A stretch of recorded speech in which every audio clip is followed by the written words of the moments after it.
Salam jumpa rekan-rekan semua, kembali di kanal YouTube Bambang Trim. Kali ini saya akan berbagi tentang apa dan bagaimana sertifikasi penulis buku nonfiksi. Jadi memang banyak pertanyaan disampaikan kepada saya ataupun kepada lembaga sertifikasi profesi penulis dan editor profesional tentang mekanisme dari sertifikasi penulis buku nonfiksi. Sebenarnya ada dua yang ada 4 skema ya sebenarnya. Ada 4 skema yang dilakukan sertifikasinya oleh LSPPP, yaitu penulis buku nonfiksi dan editor. Editor itu ada editor naskah, editor substantif, dan editor akuisisi. Nah, kali ini saya akan berbagi tentang sertifikasi khusus penulis buku nonfiksi. Nah, kebetulan saat ini juga saya menjabat sebagai Direktur LSP Penulis dan Editor Profesional. Baik, kita mulai ya dari sejarah gitu ya, sejarah penulisan dan penerbitan buku di Indonesia. Jadi kalau merunut sejarah itu sudah dimulai sejak masa penjajahan Belanda, waktu itu VOC mendatangkan mesin cetak ke Indonesia, itu sekira akhir abad ke-19 ya, 1800-an akhir gitu. Karena di Eropa sendiri, mesin cetak sudah ditemukan sejak tahun 1450-an oleh Gutenberg pada 1440. Kemudian kalau di abad ke-19 atau tahun 1800-an itu sudah mulai percetakan itu sudah lebih baik ya, mesin-mesin cetak itu sudah lebih baik. Dan di sini juga seiring dengan hadirnya publikasi massal dari mesin cetak itu, maka terjadi juga perkembangan penerbitan. Sehingga profesi penulis dan penerbit mulai bertumbuh kembang di Indonesia sejak awal abad ke-20. Boleh dikatakan demikian ya. Jadi tahun 1900-an. Kita ingat waktu tahun 1900-an itu ada pendirian Komisi Bacaan Rakyat, kemudian diubah menjadi Balai Pustaka tahun 1920. Nah, di situ juga mulai berkembang penerbitan, terutama yang mulai dikelola oleh kaum pribumi. Ya, jadi kita sudah mendapatkan salah satu ilmu penerbitan itu dari Belanda memang pada awal-awalnya. Nah, perjuangan kemerdekaan Indonesia juga tidak dapat dilepaskan dari perjuangan melalui literasi, karena para penulis dan editor sejak zaman dahulu itu telah berperan mewarnai peningkatan daya literasi masyarakat Indonesia, walaupun dilakukan secara sembunyi-sembunyi pada tahun-tahun menjelang kemerdekaan kita ya, dan setelah kemerdekaan kita masih berperan gitu. Jadi kita memang tidak dapat memisahkan kemudian bahwa aktivitas menulis, menyunting, dan membaca merupakan aktivitas yang saling berhubungan atau saling berkelindan dalam penguatan daya literasi. Jadi nggak bisa salah satunya saja, membacanya saja tidak bisa. Kalau tidak ditulis ya, tidak dia dibarengi dengan kemampuan menulis.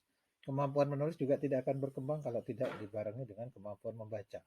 Nah, di antara membaca dan menulis itu ada menyunting.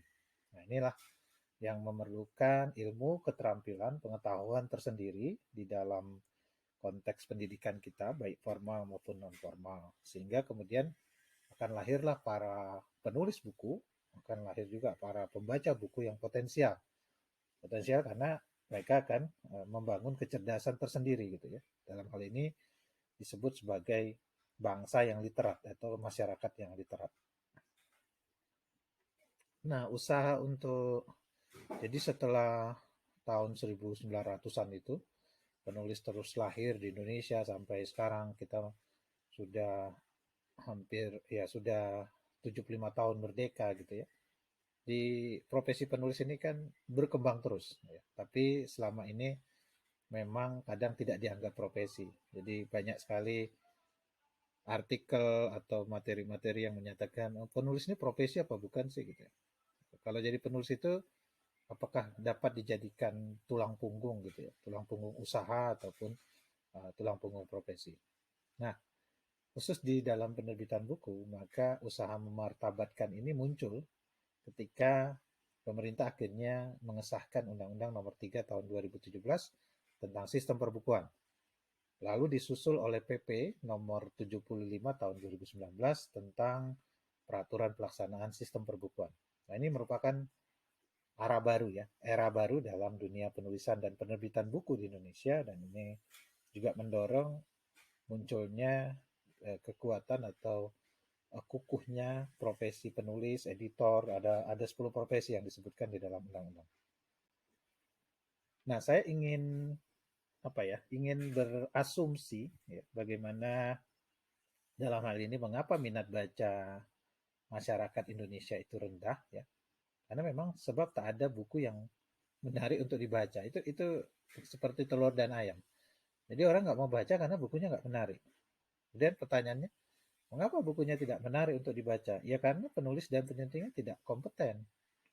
Ya, nanti saya akan ulas sedikit tentang hal ini.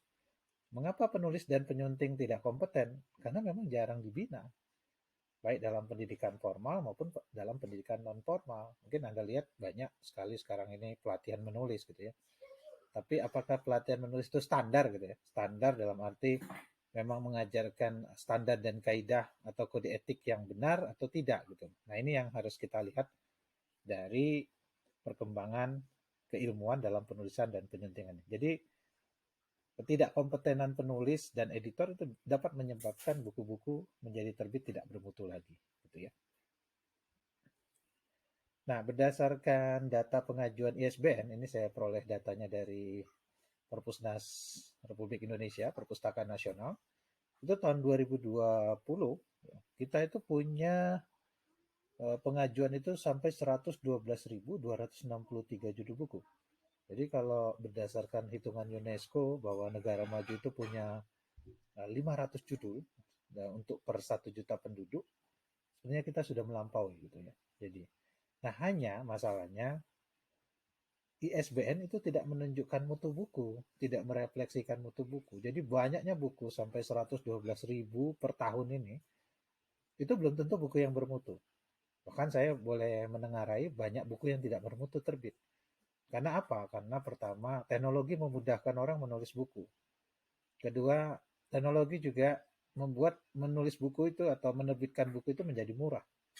Nah, sehingga orang berlomba-lomba menerbitkan buku, apalagi ada tuntutan untuk katakanlah dosen, guru, angka kredit buku itu kan tinggi ya.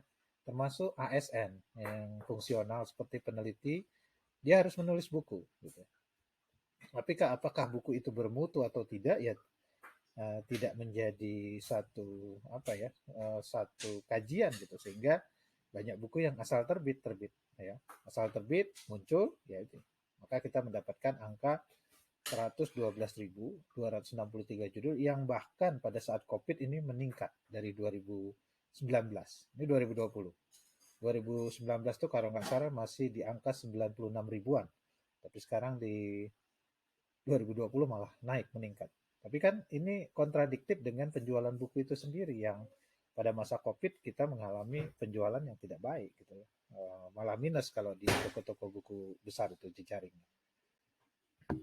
Nah, jadi kaitannya tetap kita memerlukan buku bermutu untuk membangun bangsa yang literat, bukan buku yang banyak.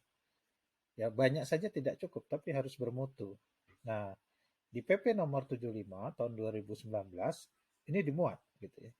Bagaimana ketersediaan terutama di buku pendidikan itu, buku pendidikan bermutu itu dilakukan melalui apa? Penetapan standar mutu buku pelajaran. Jadi harus ada standarnya. Kedua, nah ini yang B ini, pengembangan kompetensi dan sertifikasi pelaku perbukuan. Kemudian penetapan standar proses perolehan naskah dan penetapan standar proses penerbitan. Jadi kalau di dalam penerbitan itu dibagi dua aktivitas, yaitu pemerolehan naskah atau akuisisi naskah dan kemudian proses penerbitan. Nah, ini dapat teman-teman lihat ya, ada satu hal yang diperhatikan oleh pemerintah adalah kompetensi. Jadi kompetensi dan sertifikasi pelaku perbukuan. Jadi sudah bunyi dia di PP. Gitu. Nah, ini juga berita-berita yang sebelum dalam proses waktu itu pengesahan undang-undang. Jadi Kemendikbud itu sudah merencanakan melakukan sertifikasi penulis. Karena apa? Karena banyak masalah.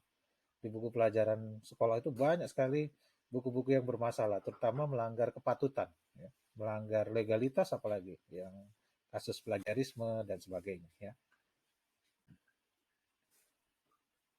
Nah, sama dengan PP tadi, ya ini ada bagian kedua tentang pembinaan. Tadi kan saya mengatakan mengapa sih penulis editor itu tidak kompeten karena tidak pernah dibina memang.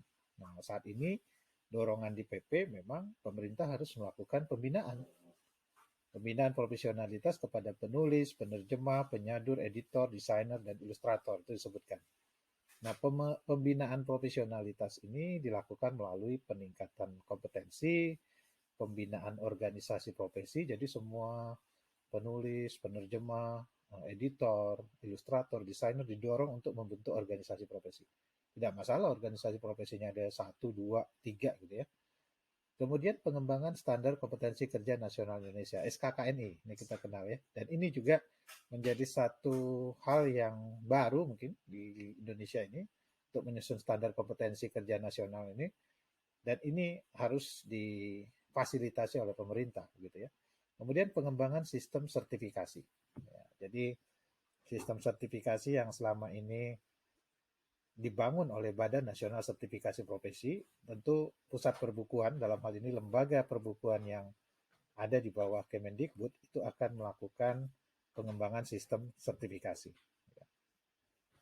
Nah, kira-kira ini kalau Bapak Ibu, rekan-rekan semua lihat bagaimana proses dari terjadinya aktivitas sertifikasi. Yang pertama memang harus ada organisasi profesi dan lembaga teknis seperti Kemendikbud atau Pusat Perbukuan itu mendorong disusunnya standar kompetensi kerja.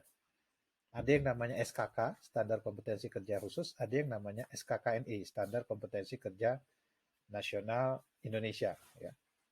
Nah, dari sini setelah SKK jadi, SKKNI jadi, belum dapat dilakukan sertifikasi sebelum ada LSP-nya.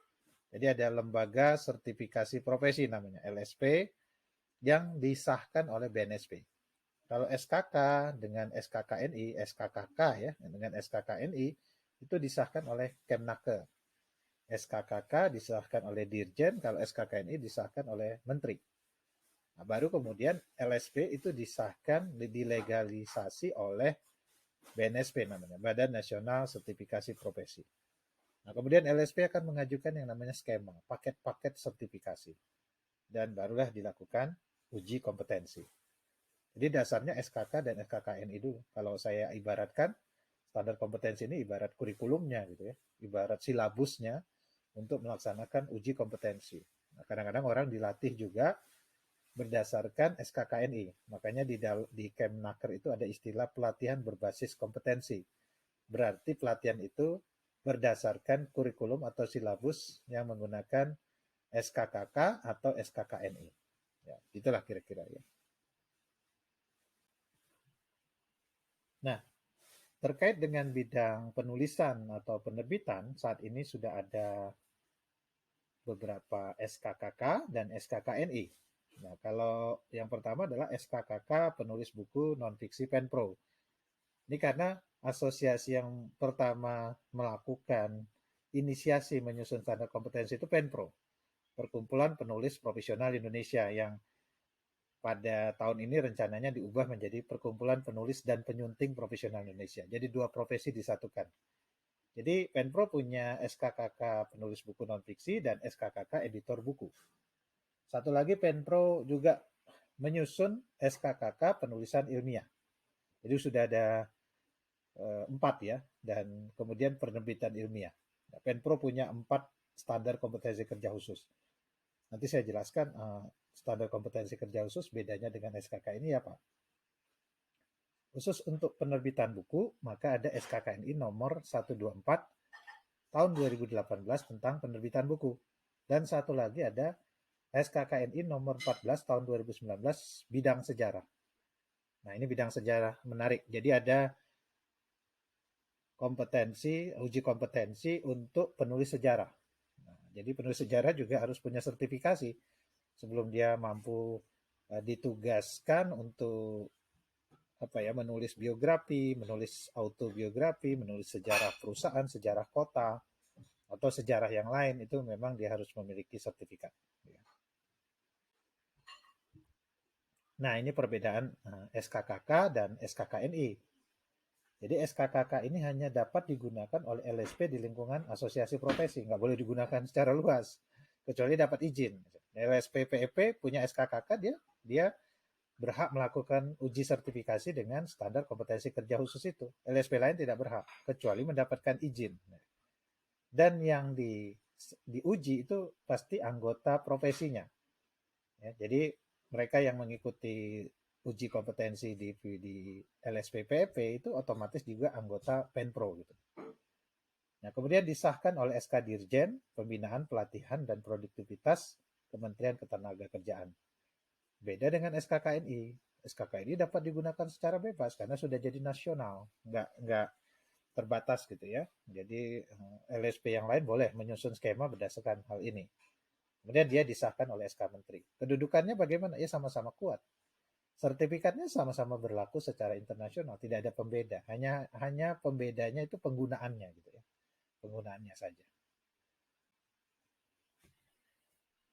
Nah, jadi setelah ada SKK, ya, SKKNI, LSP itu dapat menyusun skema namanya. Jadi skema itu diajukan oleh LSP ke Badan Nasional Sertifikasi Profesi. Jadi yang mengesahkan skema itu adalah BNSP. Nah, ini contoh lembar verifikasinya ya. Di skema itu ada 3 sebenarnya Bapak Ibu ya, rekan-rekan ya, teman-teman. Tapi saya hanya menyebutkan 2 saja, yaitu skema okupasi yang merujuk kepada profesinya atau skema klaster yang merujuk kepada bidangnya. Yang lebih kuat itu okupasi sebenarnya. Jadi kita sekarang mengejar skema itu okupasi. Satu lagi ada skema namanya KKNI, Kualifikasi Kerja Nasional Indonesia. Itu juga dapat dirujuk sebagai skema dari SKK atau SKKNI. Ya. Nah, jadi Penpro itu sudah punya 2 LSP dan 1 LSP masih dalam proses legalisasi. Ya, tinggal finalisasi witness itu adalah LSP penerbitan. LSP penerbitan punya 6 skema ya. Ya, teman-teman, Bapak Ibu punya 6 skema, skema penulis artikel ilmiah, penulis buku teks, penulis buku ilmiah populer, pengelola penerbitan ilmiah, editor buku ilmiah, dan penelaah karya tulis ilmiah. Ini akan sangat akademis. Nanti banyak digunakan oleh kampus maupun oleh lembaga pemerintah gitu ya, lead banknya pemerintah ataupun fungsionalnya pemerintah gitu.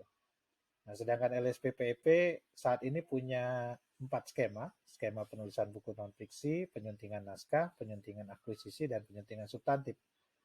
Nah, rencana yang baru akan dibuat oleh LSPPP itu adalah skema penerbit mandiri untuk self-publisher, gitu ya, skema desainer buku, skema penulis buku sejarah, dan skema titik-titik lah, gitu ya, skema yang akan datang. Masih banyak yang akan kita buat dalam konteks sertifikasi ini terkait dengan pelaku perbukuan. Ya.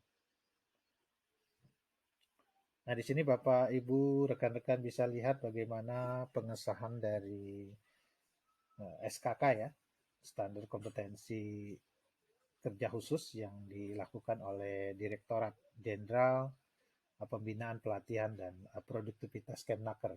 Jadi dikeluarkannya SKK itu dalam bentuk. Ya, ini pengesahan karena kalau belum disahkan kita nggak bisa menggunakannya. Ya. Kemudian ini contoh verifikasi skema. Nah, skema jadi beda ya. Kalau SKK-nya SKKNI tadi disahkan oleh Kemnaker, Kementerian Tenaga Kerja. Kalau ini skema oleh BNSP pengesahannya. Jadi bertahap, memang berproses betul karena ini tidak main-main uji sertifikasi atau kompetensi ini. Nah, sebenarnya pada tahun 2019 ya sudah disusun peta okupasi nasional. Jadi ini KKNI sebenarnya, Kualifikasi Kerja Nasional Indonesia, yang menggunakan pendekatan 9 level. Jadi orang itu di level. Level 9 itu yang paling hebat lah, suhunya, masternya itu level 9. Nah, di bidang penerbitan buku waktu itu difasilitasi oleh Kemenkominfo, kita sudah menyusun gitu ya. Saya juga ikut terlibat di sini menyusun peta okupasi. Nah, kalau rekan-rekan lihat di sini, teman-teman lihat, Bapak Ibu lihat, ini ada banyak sekali profesi itu ya, dipecah-pecah, penulis buku anak, penulis novel, macam-macam gitu. Nah, tapi ini sudah disahkan oleh Kemenkominfo menjadi peta okupasi nasional. Hanya kami, ya termasuk saya, melihat ada kelemahan kalau di sini karena terlalu banyak pecahan-pecahannya, ya. Sehingga rencananya memang akan diubah menjadi peta okupasi yang pendekatannya leveling. Jadi penulis itu cukup penulis utama, penulis ahli, ya, penulis senior, penulis junior gitu ya. Nah, dari sisi tingkatannya junior, penerjemah juga begitu, editor juga begitu. Jadi tidak ada lagi editor khusus buku teks, editor khusus. Nah, itu akan semakin rumit gitu ya kita buatnya. Jadi kita buatnya sistem leveling, ya. Dari mulai peringkat, jadi kayak di sini bisa dilihat, oh korektor bisa ya, peringkat 3 ya, level 3 bisa. Berarti korektor boleh anak lulusan D1 misalnya ya. Itu kan katakan ya. Kalau 2 itu SMA, 1 itu SMP. Ya anak SMA bisa nggak jadi korektor? Ya belum bisa gitu ya. Nah, bagaimana kalau lulusan SMA yang ingin jadi korektor atau editor? Ya dia harus ikut pelatihan, namanya PBK, pelatihan berbasis kompetensi. Atau dia masuk ke perguruan tinggi gitu. Nah, ini cara membaca peta okupasi ini ya. Nah, kabar gembiranya tahun 2020, jadi ada buku yang namanya KBLI, ya, Kualifikasi Baku Lapangan Usaha Indonesia. Ini yang menunjukkan aktivitas usaha di Indonesia. Jadi aktivitas penulis dan pekerja sastra itu sudah disebut menjadi 924 nomornya itu ya. 924 ini adalah nomor untuk aktivitas penulis. Jadi kita sudah diakui ya, secara nasional, dan ditambah lagi ada uji sertifikasinya, maka sebagai usaha pun kita sudah diakui. Ya, artinya beginilah, di KTP ketika kita menyebut profesi kita penulis, itu sudah ada memang di KBLI, bisa dilihat, dirujuk gitu ya. Yang selama ini orang tidak ada mencantumkan profesinya penulis di KTP karena dianggap aneh mungkin profesi itu ya. Nah, ini kemudian tadi sudah ada SKK, SKKNI, SKKK, SKKNI yang berhak melakukan sertifikasi itu adalah LSP. Dia mendapatkan lisensi selama 4 tahun oleh BNSP untuk melakukan uji sertifikasi. Jadi kalau nggak LSP nggak boleh menyelenggarakan uji sertifikasi. Saya lihat ada beberapa ya lembaga gitu menyatakan bahwa mereka memberikan sertifikat berdasarkan BNSP gitu. Tapi lembaganya nggak jelas gitu. Ya, itu hanya lembaga abal-abal saja. Nah, LSP jelas resmi, ya, terdaftar di BNSP, dan kita mengikuti aturan-aturan yang ada di BNSP. Jadi kebijakan, dan BNSP ini lembaga independen di bawah lembaga pemerintah ya, badan ya. Jadi lembaga independen dan dia bertanggung jawab langsung kepada presiden.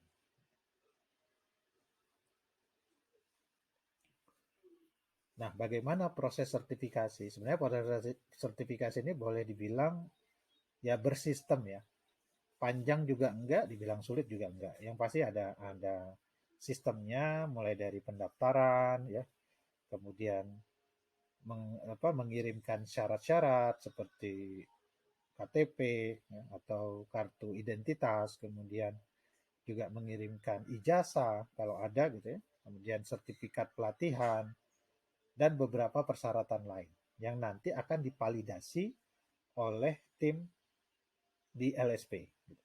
Setelah valid, baru kemudian dikonfirmasi tanggal ya, berdasarkan kesepakatan misalnya antara asesi dan asesor. Jadi saya perlu sampaikan di sini, yang mengasesmen para asesi itu adalah asesor juga berlisensi BNSP.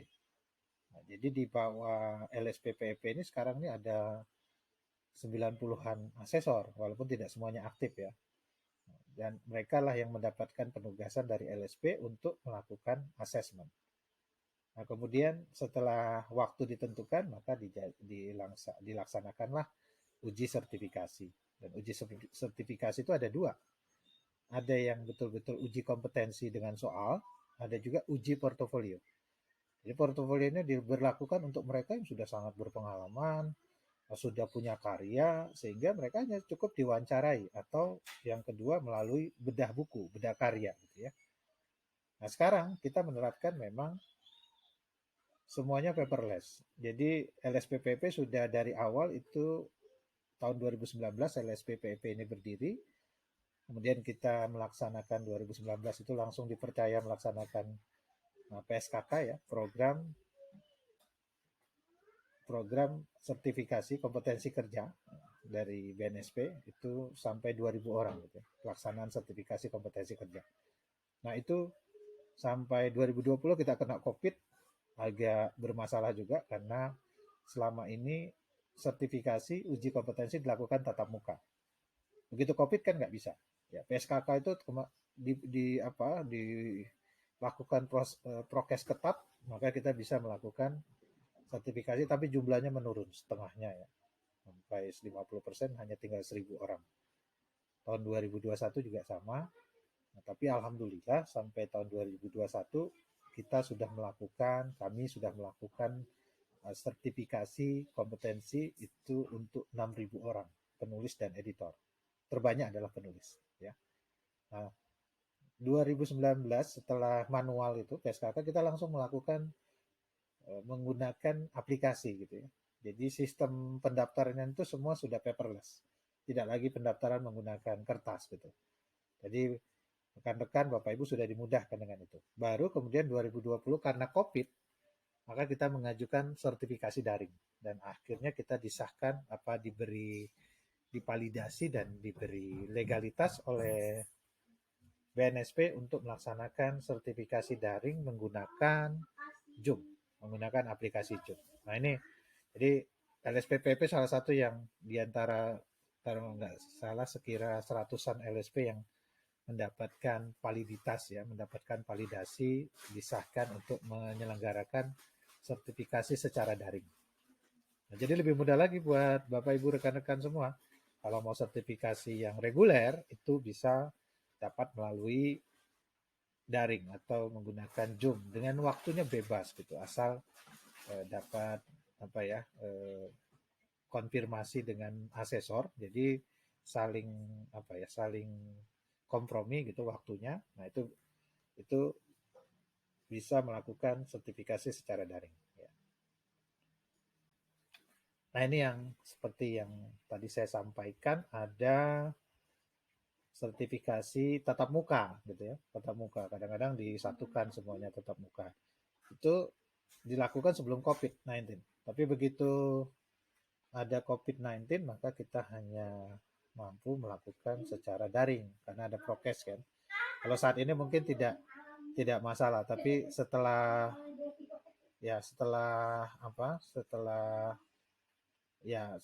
PPKM-nya level 1 tatap muka tidak ada masalah.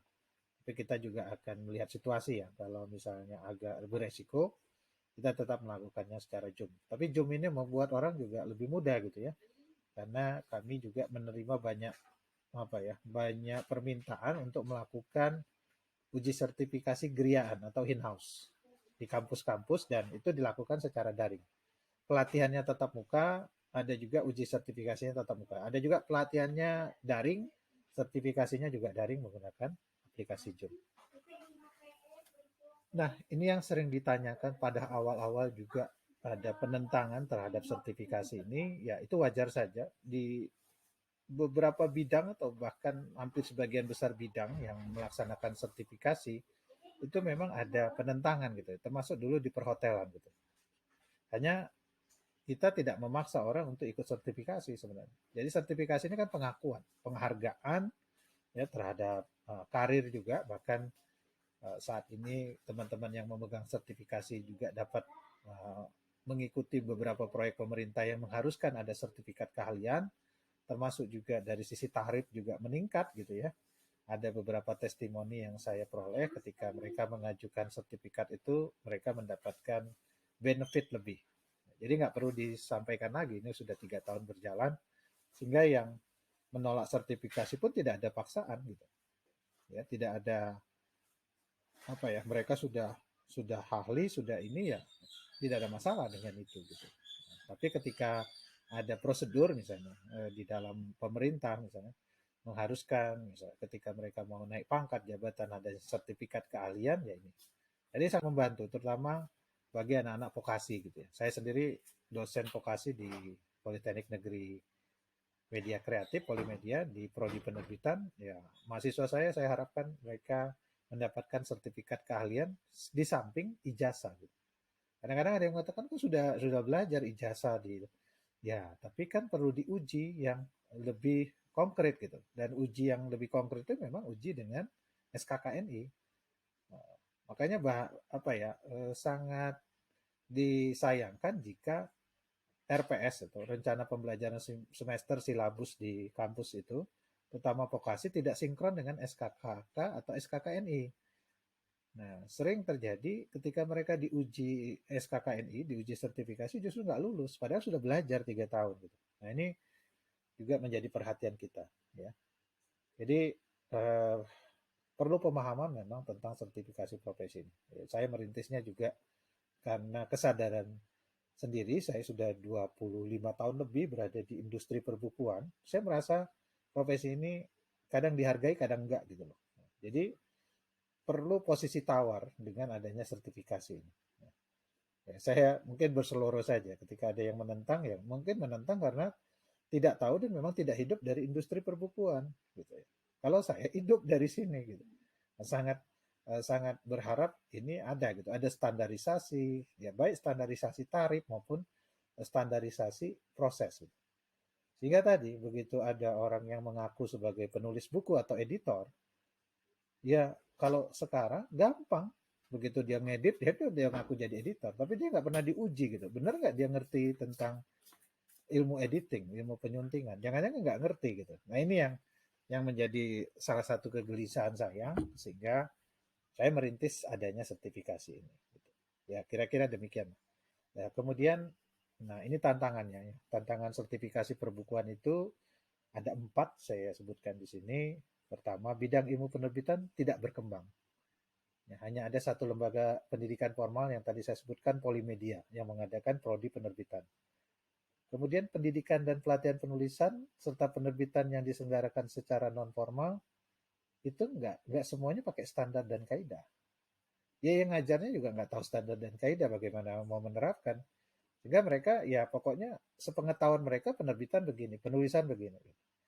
Ya walaupun tidak dapat disalahkan, ya sah-sah saja orang mengembangkan pengetahuannya sendiri. Tapi kan di dunia ini ada konvensi, ada konsensus terkait penerbitan yang sering kita acu gitu ya. Maka itu yang kita gunakan. Kemudian regulasi perbukuan nih setelah beberapa dekade diperjuangkan baru tahun 2017 kan muncul. Dan lembaga perbukuan negara juga baru mulai bekerja berdasarkan undang-undang itu tahun-tahun 2019, 2020 setelah ada PP ya, 2019 untuk menyusun standar dan kaidah perbukuan ya, yang menjadi acuan. Nah, jadi tadi dasar penyusunan SKK SKKNI adalah apa ya, untuk membuat sertifikasi dan ini memang disusun oleh akademisi dan praktisi. Jadi nggak boleh akademisi saja, nggak boleh praktisi saja, harus dua-duanya seimbang. Nah, saya kebetulan berada di dua dunia ini kaki saya. Satu kaki saya di akademisi, satu kaki saya di praktisi. Jadi saya berusaha menyeimbangkannya. Nah, ini skema yang ada di penulis buku non-fiksi, ada 6 unit kompetensi. Yang 1 dan 2 itu diambil dari SKK ini lain. Boleh mengambil SKK ini lain. 1, 2, dan 3 ya, yang memang ada hubungannya. Nah, kemudian ada 4, 5, 6. Ini pendekatan skema penulisan buku non-fiksi ini adalah pendekatan proses. Jadi ada tahapan pra menulis, menulis, dan kemudian pasca menulis. Ya, kan jadi di sini bisa lihat. Tapi ini akan segera kita revisi karena kita pertama itu memang membuat agak minimal gitu ya. Kemudian setelah berjalan kita menemukan oh ini harus dikembangkan, ini harus dikembangkan. Maka mungkin nanti unit kompetensinya berkembang. Sudah disiapkan draft revisi SKK-nya ya, mungkin kita revisi yang ini di SKK-nya dicabut dan kemudian diganti yang baru. Tapi sertifikat tetap berlaku, nggak usah khawatir ya. Ya. Nah, ini pendekatan proses yang seperti saya sampaikan tadi, untuk penulisan buku, kita mengacu kepada prosesnya ya yang terjadi juga di luar, ya di luar negeri. Ini berdasarkan manifestonya Donald M. Murray tahun 72 bahwa uh, menulis itu, mengajarkan menulis itu adalah lebih tepat mengajarkan proses daripada produk, gitu ya. bukan orientasinya bukan produk tapi proses. Apapun tulisannya, prosesnya ini. Pre-writing, drafting, revising, editing, publishing. Maka pendekatan uji kompetensi kita ini, pendekatan pelatihan berbasis kompetensi ini. Ini banyak yang nggak menerapkan ini, jadi agak bingung gitu. Begitu ada pra menulis, menulis draft, merevisi, menyunting, menerbitkan, bertanya-tanya. Loh kok ada editing katanya? Nah, bukankah editing itu dilakukan oleh editor? Iya betul, tapi dalam penulisan ada yang namanya swasunting atau set editing. Itu awal dilakukan oleh penulis dulu, baru ketika dia serahkan naskahnya ke penerbit, editor penerbit bisa melihat, wah ini kesalahannya cuma minor ini. Jadi dia akan ditandai oleh penerbit sebagai penulis yang betul-betul menjalankan standar dan kaidah dalam penulisan. Gitulah kira-kira, Pak Ibu. Nah, seperti ini ya. Ini ada buku non-fiksi itu banyak sekali sebenarnya. Jadi kalau ditanya, saya nulis buku pelajaran, boleh nggak ikut sertifikasi? Ya boleh. Saya nulis buku pengetahuan, saya nulis buku religi. Sepanjang itu non-fiksi, bukan fiksi, termasuk autobiografi, biografi, memoir yang berbasis fakta, boleh mengikuti uji sertifikasi. Yang tidak belum ada sertifikasinya ya penulis novel, puisi, drama, gitu ya, prosa, cerpen. Tapi di sepanjang bukan itu, maka dapat mengikuti proses sertifikasi penulis buku non-fiksi. Ya, ini seperti ini ya contohnya pra menulis itu kita nanti mengujinya bagaimana Bapak Ibu rekan-rekan menemukan gagasan, dari mana sumber penulisannya, bagaimana membuat kerangka atau outline-nya, kemudian menyusun ikhtisar penerbitan. Nah tadi bagi yang tidak terbiasa dengan proses akan gamang dengan istilah-istilah begini. Nah, makanya kita juga menyelenggarakan pelatihan tapi bukan di LSP, di lembaga pelatihannya, ada Institut Penulis Indonesia. Nah, seperti ini kan anatomi buku itu standar di dunia itu ada konsensus dan konvensinya. Harus diketahui gitu ya. Begitu kita tidak tahu ya kita belum dianggap kompeten, hanya tahu nulis tapi tidak tahu menulis bagian-bagian buku. Ya. Nah, ini contoh cover buku ya. Cover buku juga kita tanyakan. Anda harus tahu sebagai apa penulis itu apa yang boleh di cover, apa yang tidak boleh di cover atau yang disarankan di cover buku itu apa itu testimoni, apa itu blurb, wara, apa bedanya dengan sinopsis, nah, macam-macam. Nah, kurang lebih saya menyampaikan ini sudah setengah jam, ya. Sangat lama untuk satu video. Jadi mudah-mudahan dengan penyampaian ini sedikit lebih jelas bagi Bapak Ibu yang ingin mengikuti uji sertifikasi atau uji kompetensi penulis buku non-fiksi. Jika kita ingin diakui sebagai penulis buku non-fiksi yang profesional, ya. Jadi tidak ada salahnya kita mengikuti sertifikasi ini. Anda juga dapat mengakses situs webnya lembaga sertifikasi profesi penulis dan editor profesional ya, lsppenuliseditor.id. Nah, di situ Anda dapat melihat beberapa apa itu persyaratan teknisnya dan sebagainya gitu. Dan bahkan bisa nanti juga setelah itu Anda akan bisa masuk ke sistem kita untuk mendaftar gitu. Dan pelaksanaan uji sertifikasi ini relatif hanya 2-3 jam, jadi dalam satu waktu dan ditekankan memang kepada observasi atau praktek. Di samping ada uji lisan, uji tertulis, ada observasi.